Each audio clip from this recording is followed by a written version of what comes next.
So this session is very much about how do we portray that voice of the Latinos in marketing and capturing all those relevant connection points. We want to make sure that as a collective, we see the face of Latinos in this country portrayed in the most progressive, most encompassing, and most engaging area.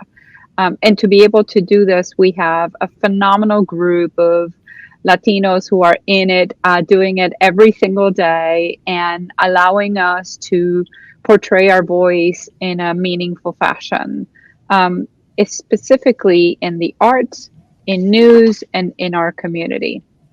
So, thank you everybody for joining us. The first question that I have, Pedro, maybe you can go first. We'll do it reverse, then ladies first, we'll do gentlemen first. How does the work that you do at CMC contribute to the perception of Latinos today and Latinos that we want to be part of this future forward? So I'm on the board for the CMC, which is the Culture Marketing Council, and we exist as a board to represent agencies, advertisers, publishers in helping advance the idea of multicultural marketing, more specifically Hispanic marketing. And in that role, we spend a lot of time representing our community. And it's important to us that we represent that community in the best light possible. And what that means is, in some cases, we might do a television commercial, for example, where we portray our community in an aspirational sense. And we want to be careful that we are representing the community authentically, but at the same time aspirationally. We never want to use stereotypes, and we never want to portray our community in a negative light. I don't know if you've experienced this, but forever, growing up, I would watch the news and the anchor would come on to talk about a robbery or some bad thing that had happened, and my first thought was, please don't let it be a Mexican. That was, and I've talked with Black friends, and they have that same experience. And we all want to shape perception of our communities, and it's important that, especially in our role, where we exist in this line between kind of entertainment and commerce, we're selling ideas, we're selling brands, that we do it in as positive a way as we can in relation to our community. Beatriz, you do it from a very different standpoint. Can you talk to us a little bit about how you portray that Latino and what inspires you to be able to do that? Sure. I wear many different hats when it comes to the work that I do with the Latino community. I'll start with my nonprofit hat. And there I co-chair two initiatives similar to what Pedro was talking about. One is directly related to Hollywood and entertainment, called La Colab, where we collaborate with Ana and the LDC. And that is to double Latino representation in Hollywood in front and behind the camera. It is baffling to us that we are 30% of the box office. I think it's now 50% when you add streaming of consumers of entertainment. If you do in that bundle video games, which is massive, our community. So for 50% consumers of entertainment, if we account for video games, and we are 1% of the producers creating the 50% that we consume, it makes absolute no sense to me that we are in this place. And from the 1% that we produce, or the 3% that we are represented, we've actually lost 50% representation in the past 5 years. Those images are not even that positive. So I don't even know if the 3% helps us or hurts us more, right? It's almost like better to not have a bad perception or no perception. I don't know if erasure is a better alternative than having that horrifying bias that hurts us in every single thing that we do, in every single aspect. When you think about entrepreneurship too, which is another area that I know we're all very concerned about, on who gets the capital to grow businesses when Latinos are launching more companies than anyone in this country, thanks to the state of the LDC again. The perception is that Latinos are not, when you go and raise capital, especially as a Latina, it's Latinas launching more companies, they're the ones that get the least amount of capital. But I do believe that everything starts from media, and it's not just the perception of who others think about us, but how we perceive ourselves, right? How big do you dream? How big do you aspire? How big do your kids think they could be in their own country? So that's what's really mortifying to me. That yes, it's definitely critical, the perception of others, and Hollywood plays a massive role in that, but the perception of ourselves. So within La Colab, we're definitely trying to change that. We, at least on this call or on this group here, LDC and La Colab are partners, so we're excited to continue that partnership beyond what everything that got stopped with COVID. But we have big plans in the future. And then when it comes to capital, I also think that's the other area that is critical, that we have access to that capital to grow our company. So there, I co-chair something called Pledge LA with the City of Los Angeles and the Annenberg Foundation, where we've been able to get, from the ridiculous numbers that we all know, 0.5% of capital that goes to Latino entrepreneurs, within a year of really pushing the venture capitalists in our city, at least, and the tech companies to increase that to 7%. Now, we are 50% of the city. Is 7% enough? Absolutely not. But there has been a massive increase from 0.5 to 7% within the year that we're very proud of.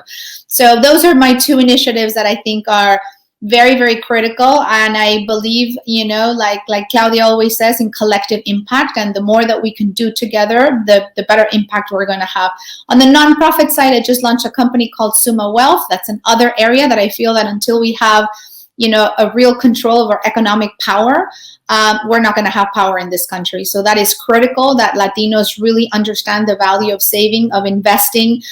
It's great that we are the cohort that spends the most, but it's really unacceptable that we are the cohort that saves the least. And we've seen, the repercussion during the pandemic of not having an emergency savings account, and the very little wealth that we had built from the last financial crisis to now is going to be primarily gone for all these families that had no plan of any sort of savings. And in their retirement, barely 19% of Latinos have retirement accounts. So that's an area that I'm very hyper-focused on right now.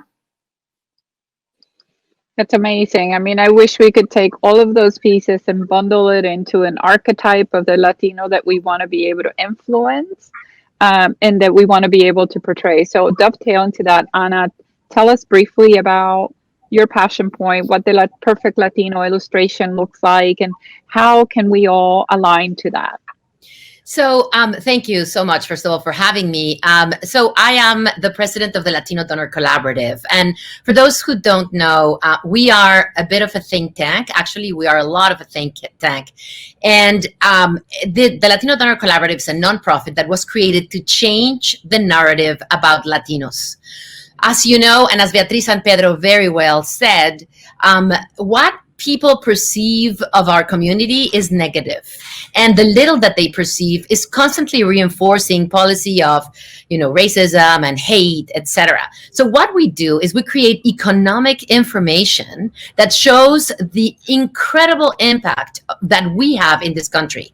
It shows what I always say, the indispensability of our community for the success of the United States.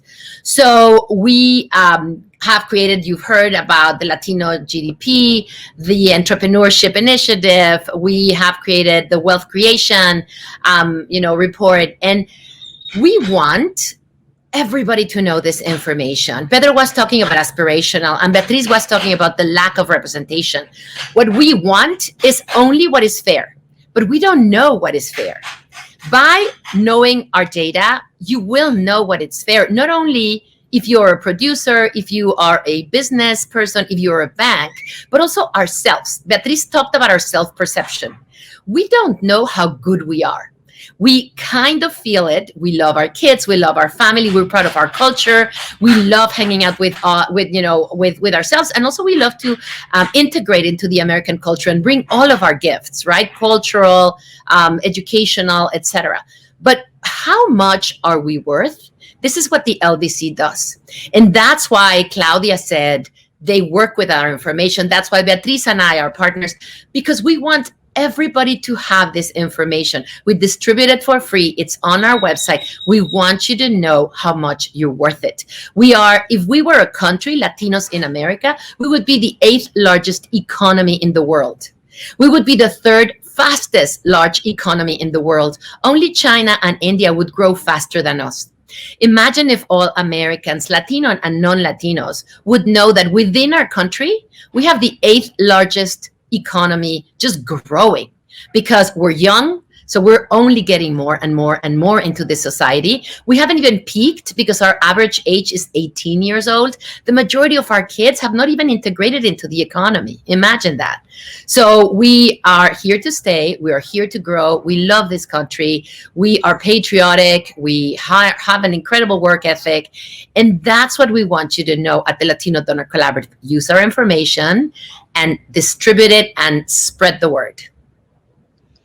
So I see this archetype being created between Pedro and Beatriz and Ana of this valuable consumer who is really leaning forward to culture and leaning forward to the progression that's happening in this country, right? I hear it from all perspectives.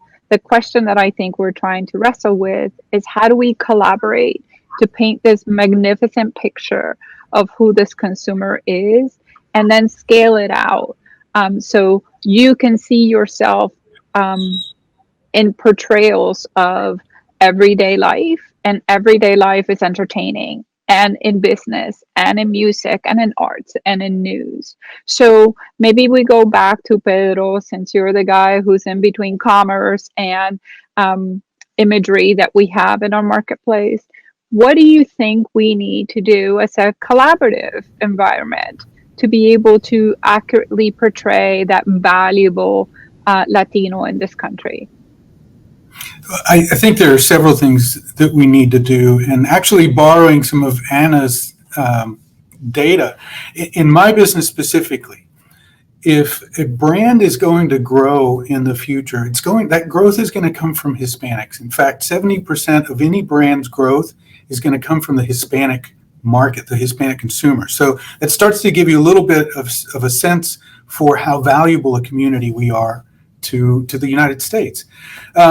But going back to your question about what do we do, I think we have to do a lot of things. I think, one, we have to do a better job of networking with one another, helping one another rise. And I have for years looked at the other communities like the Jewish community, the Black community, and they do a fantastic job of helping one another out in terms of, just making connections, landing important jobs, and we need to do more of that. And unfortunately, as Hispanics, we have this mentality, I've heard it called the crab mentality, which is, as one of us starts to climb out of the bucket, the rest of us are pulling that person down, and it shouldn't be that way. And in fact, anytime I've heard people talk like that, I'm like, no, I'm not okay with that, and we need to change it. I think we need to probably do a better job of a little bit of self-promotion. Let's not be afraid to talk about some of the good things that we're doing in our communities. Philanthropy is something that's really important to me, and the work that Beatriz is doing is wonderful work. I'm on the board for the United Way, and our areas of focus are education, income, and health. And what Beatriz is doing in income education, I think, is fantastic. But I think we've got to get out there. We've got to involve ourselves in some of these causes in the community. And I'll give you an example. I chair a Latino fundraiser for the St. Jude Children's Research Hospital. And the way this all started for me was I was in Atlanta, which is an African-American market. I was there on business, and I woke up one morning and saw on the news that the night before they had held this big fundraising gala with all of these community members, and it was the Black community, and there were celebrity attendees, lots of important business people, and they raised a lot of money for a deserving nonprofit. And I thought to myself, Dallas is a majority Hispanic community now, and why don't we pull together in that same way to help change perception of Hispanics from some of those negative perceptions to something more about us being positive contributors to our community. And so what we've done is we've we're in our 15th year of the St. Jude Latino Gala, and it continues to grow year over year. And it's one of those things that to me is important, obviously, because we're helping kids with cancer, but it's important too because we're uniting the community for something that is truly positive. And in that, I'm hoping that we're starting to shape perception around who we are as a community. I think that's magnificent. I want to go back to this notion of, Latino, bring a Latino on board. And I really mean on board as in boards, right? I really mean in places where decisions are being made.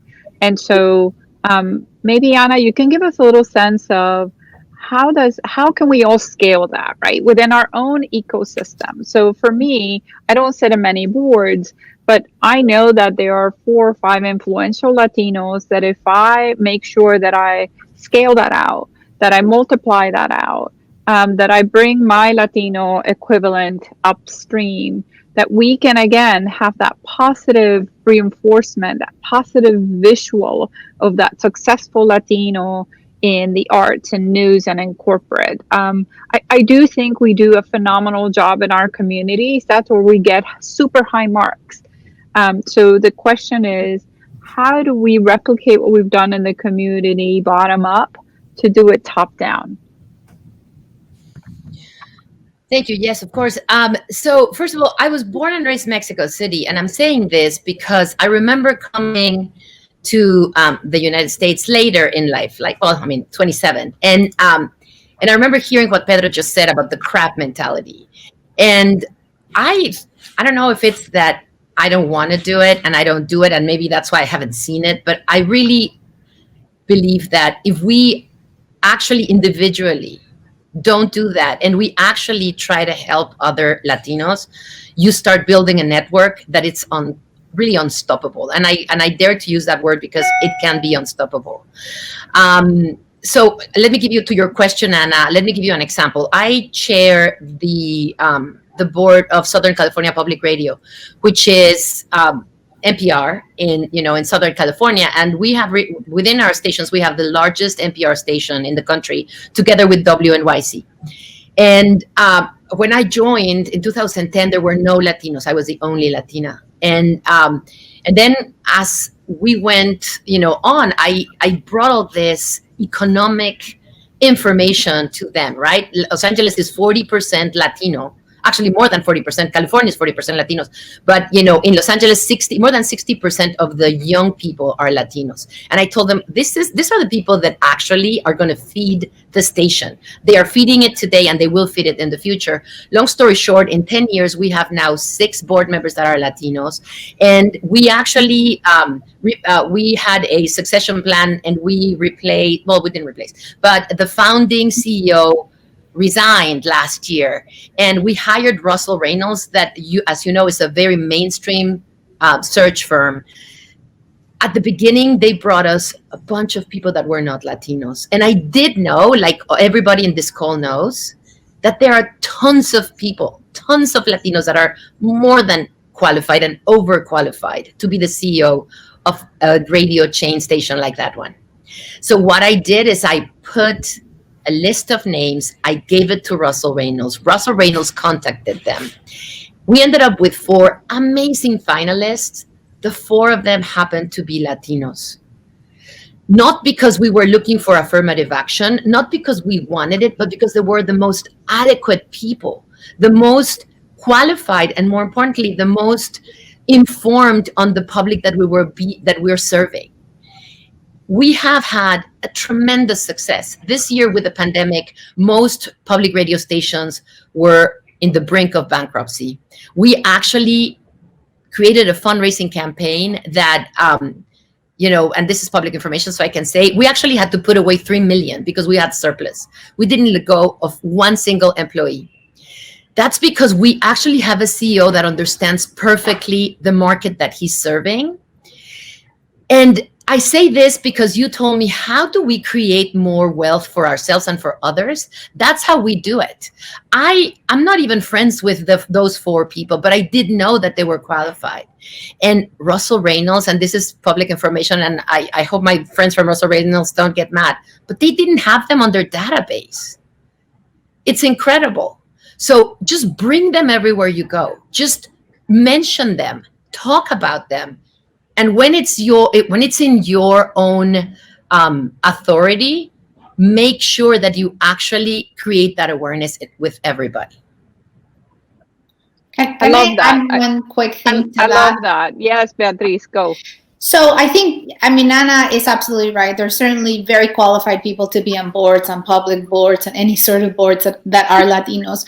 But something that I always am very mindful of is the next generation. So something that I do in every company, and I did this at Me Too as well, is that I always I'm very intentional on preparing the next generation. So I ask for certain slots to be board observers, particularly for Latinas. So my first board was in my first company. So I didn't know, do I stand up? Do I sit down? Do I make a joke? Like, I had no idea. I was so unprepared, and this is my company, and this is with a bunch of nice white Jewish venture capitalist men. And I was like, thrown into shark waters, and I had no idea what to do. And I'm like, this will never happen to any other Latina if I can help, right? So I bring them onto the board. I let the Latinas or Latinos present in the board. Whenever there's an opening, it's the board recommending that those people are the ones that are giving the opportunities in the C-suites. Whenever I met with a CEO of a big Fortune 100 company, I would bring somebody from my organization in their 20s who represented our brand, who represented the audience we were trying to target, for them to do the presentation. I mean, some of these kids had never been on a plane, been to New York. The chance to present to a CEO of a massive corporation was like a once in a lifetime. But that mentality of not being, if you have that privilege to be in those board meetings, you have the privilege to be in those dinners, at those meetings, you have to bring somebody up with you. That mentality of quítate tú para ponerme yo is just not serving our community. And there is room for all of us. But unfortunately, I have to say there is a lot of that, especially in the older generations. It's been so hard for me. No one gave me an opportunity. Nobody mentored me. Nobody helped me. So I'm just here holding on to dear life, to my place. And that is just something that we really have to change. We have to bring up the younger generations, because we're older. We'll be gone, we'll be dead, and we need to leave people in our place, ready to go and prepared. We need an army of Latinos to represent us. So no scarcity mentality going forward is going to be serving to our community. So I encourage anybody who is in a position of privilege to start that training really early on in people that you can mentor or that work for you, whatever it is that you can, and start that training early. So I love that play on Latino bring a Latino to a board, Latino bring to Latino, and upscaling from the beginning and not leaving that as a chance, right? That to me is very actionable next step for the people who are part of this community, to say it is not a chance that we can take. It is an action plan that we need to put in place. And to that, I think, Gilbert, if you could give us a sense of, I know you've just come into the conversation, but how do you action that perception of that Latino in a positive light? How do you coalesce forces to be able to make that Latino visualization, representation, to one, be visible, and two, to be accurate and not permeated with the negativity that we see in the environment?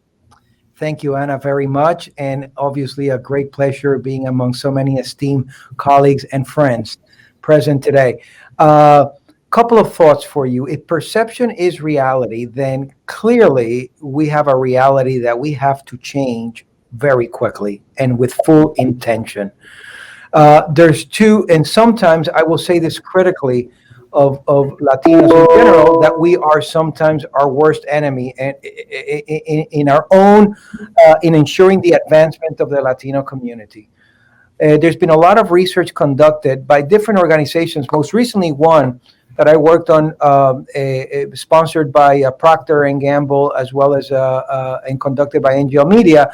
And it clearly showed the lack of unity amongst Latinos on a number of criteria. And interestingly enough, and we have to stop doing this, is the criticizing based on your nationality.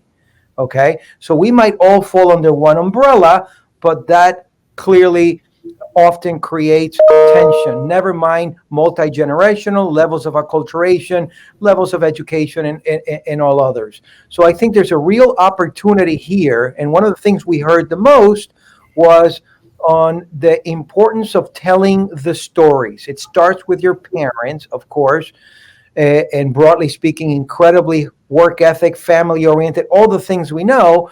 But now it's important to make sure that we tell the stories of successful Latinos. Many in this panel, and I'm talking across areas, government, education and academia, and corporations. And that also translates to equal or equitable representation. So we have issues that we need to solve to help unify Latinos around real common issues. But let me quickly address the second part, changing perceptions. As you know, I had the privilege of co-founding the Alliance for Inclusive and Multicultural Marketing. It's part of the ANA. And there, our mission is to uplift all things multicultural and inclusiveness. So I'm coming from a marketing and advertising angle. Hundreds of billions of dollars are spent in advertising. When you add it all up, the advertising and marketing approaches almost $1 trillion. So imagine the power that media has in changing perceptions in our country, in our psyche, in our culture. So I believe that that is one of the biggest areas that we need to address. And the way that we are addressing it is by ensuring that we have a fair representation, more representation in front and in back of the camera, and fair representation of culture. Because once we start changing that, and you see it in any screen, to the billions of dollars of impressions that it can generate, we can actually change perceptions. So one is on the content side, and we need to demand that, and companies need to place their advertising dollars in those programs that really reflect that reality. And then the other piece is in advertising. And it's critically important to have that level of representation, and quite frankly, for companies to invest. And invest comes in minority vendors in the ecosystem, to invest in internal talent throughout the company, because obviously that's how we will end up getting a seat at the table. So I'm going to stop there, but I think that's really good, Gilbert, because, again, we're trying to bring it all together. If commerce is important, we know the power of the commerce, right? In this team, we already seen what the acquisitive value is. If we have the voice and the representation in communications and in our teams and in the board, that is another actionable step. And if we bring a Latino brings a Latino, instead of saying, yes, that casting looks great, versus, you know what, that casting is missing a little bit of culture, a little bit of sazon in it. That is another pillar point that, we can all encourage each other to make sure that we're not the only ones asking that question, that question is repeated and it's echo chambered outside of just us. So I like those 3 action items. Makes perfect sense. What do we think collectively? The one thing that I would ask each one of you, what is the one thing that you think all of us can do beyond just bringing a Latino with you, right? I know my +1 is no longer my husband. I'm so sorry for him. My +1 is an influential Latino that people don't know, right? That's my way of paying it forward. And if all of us on this call can do the same thing, you'll be surprised how much scale and how much visibility and how many Latinos you can congregate in a place where they're normally not seen. So that's what I, as an action item, do. Literally in every decision making table, I bring two, and usually the person who comes with me does not have the same archetype as me, so we can see the world.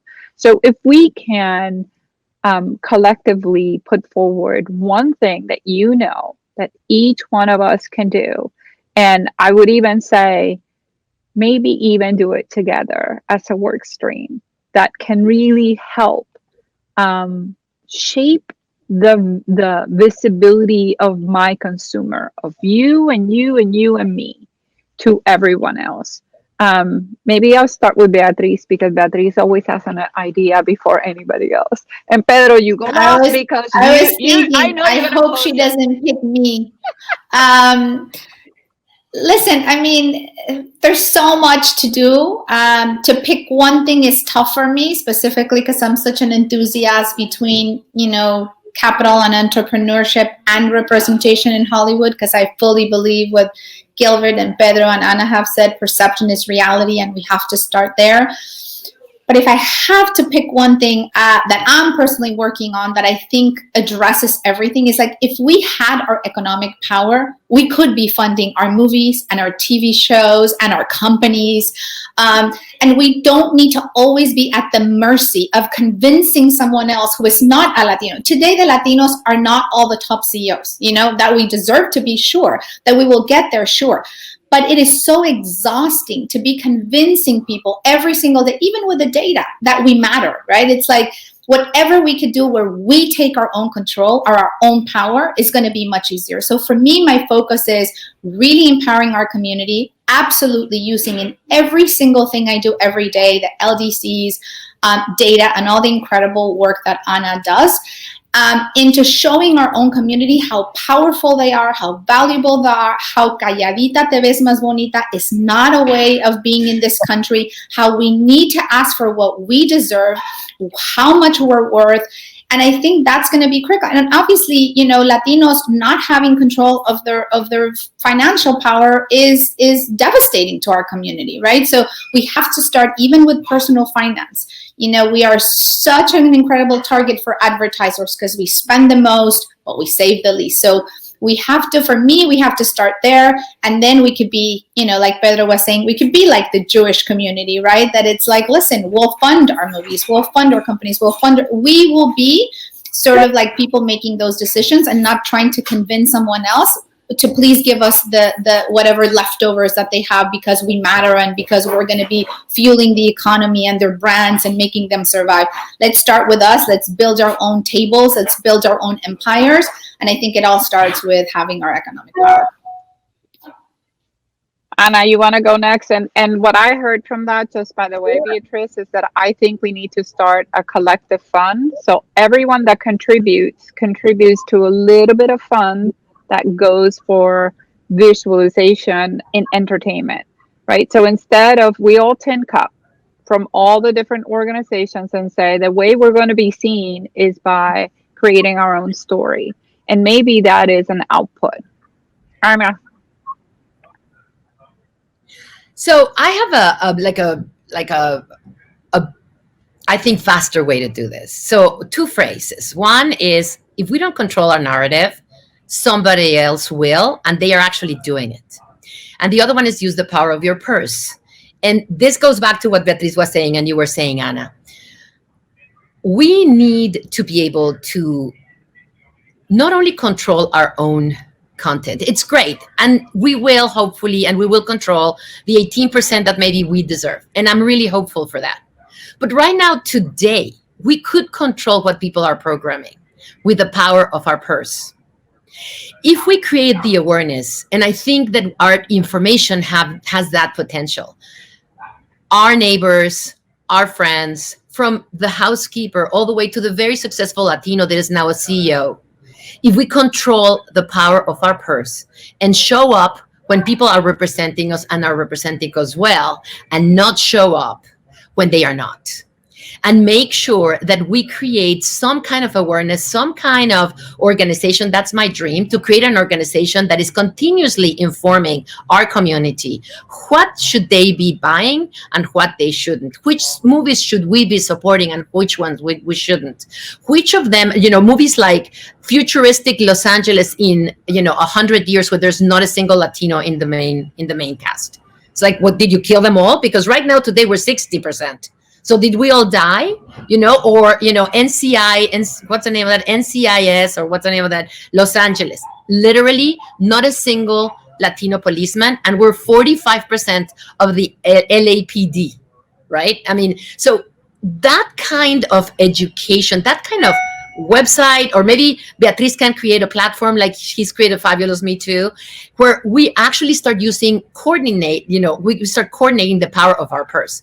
I tell you, the first time we do have impact in one movie or in one product of Procter & Gamble or in one product of Pepsi, believe me when I tell you, they will right away change their minds, and they will institute it as a must within the company at all levels, that they have to have Latinos.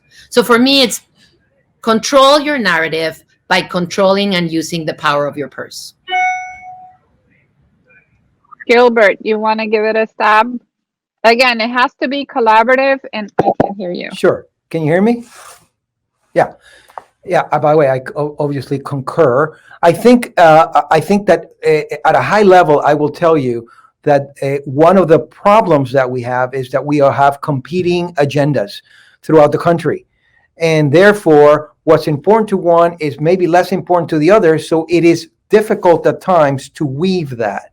That said, what Beatriz and Ana said holds true regardless, which is the power of the economic power that these groups have, which speak for themselves. On a personal level, I will tell you that I have come to the realization that I personally will not be able to boil the ocean.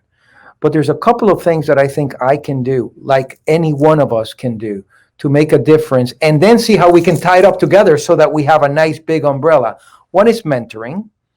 We need a pipeline. We need a pipeline in the marketing and advertising industry. We need a pipeline real quick.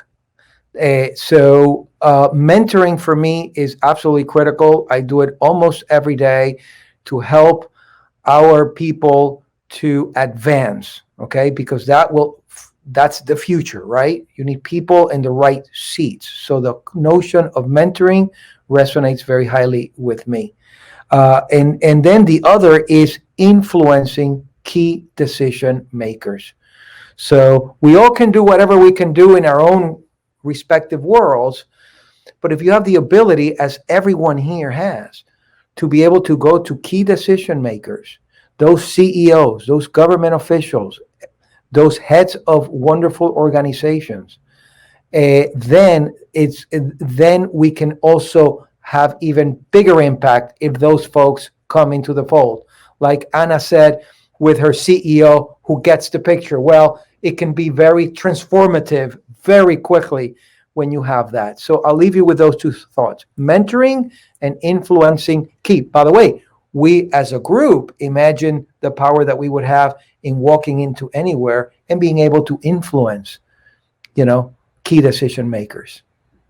Thank you. Pedro, bring us home.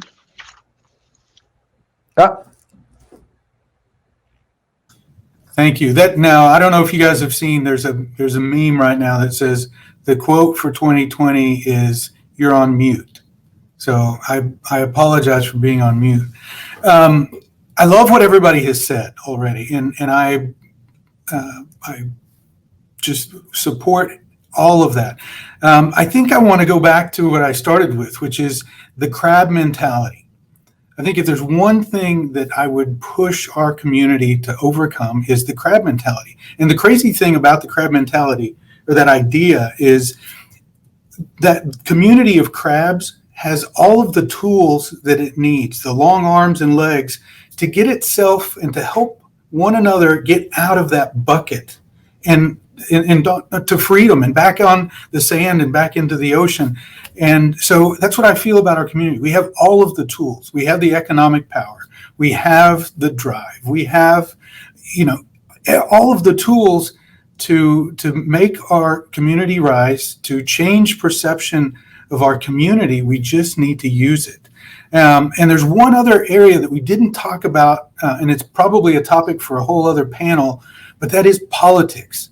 Gilbert mentioned government, but we have got to get more involved in politics. We have to support Latino candidates, and it's something that is going to be critical to shaping policy and to shaping how we're perceived in the future. I love it. I mean, I think if we think about all the things we talked about about some of the barriers.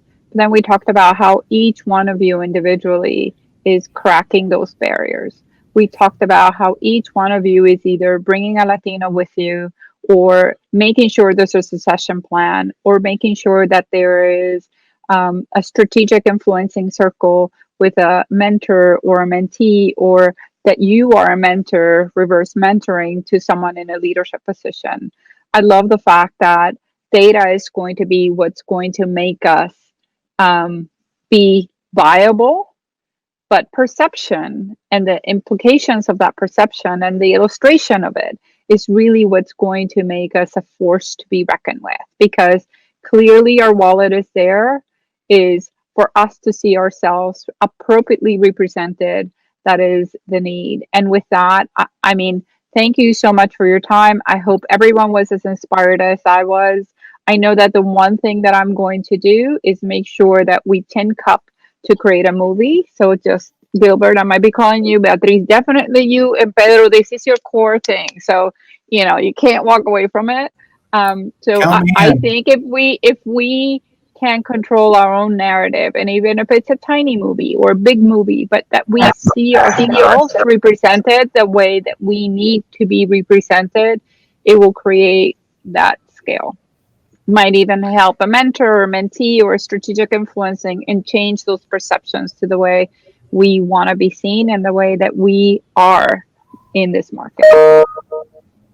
Yeah, and Ana, I think it's extremely well said, and kudos to the Hispanic Star and the entire team, because this is one of the ways that you authentically and organically weave, right, and are able to come up with the right messaging to help unify and empower the Latino market so that it reaches its full potential. So this forum, I think, is critically important and an important step in achieving that. Absolutely. Thank you, everyone. You bet.